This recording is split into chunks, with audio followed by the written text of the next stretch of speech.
Mga minamahal kong kapatid magulang sa pananampalatayang Islam, sa aking mga kababayan, alam niyo ho ba ang unang tungkulin natin, bakit nandito tayo sa mundong ibabaw?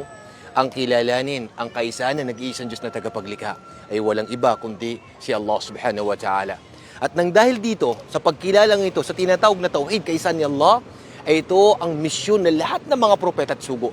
Sinabi mula sa Banal na Quran, وَلَقَدْ بَعَثْنَا فِي كُلِّ أُمَّةٍ رَسُولًا أَنِ اعْبُدُوا اللَّهَ وَاجْتَنِبُوا الطَّاغُوتَ. Tunay na si Allah ay nagpadala sa bawat bawat nasyon na mga sugo.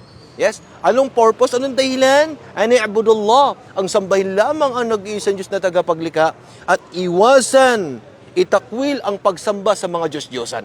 At itong kaligtasan, mga kapatid, mga magulang, mga kababayan, kung gusto mong maging success, gusto mong maging matagumpay sa mundong ito, sambahin mo, kilalanin mo ang kaisahan na nag-iisang Diyos na tagapaglikha na yun. Walang iba kundi si Allah subhanahu wa ta'ala at sambahin mo siya. Nang sa ganun ay makamtan mo ang kaligtasan sa mundong ito, lalong-lalo na sa kabilang buhay. Maraming salamat po.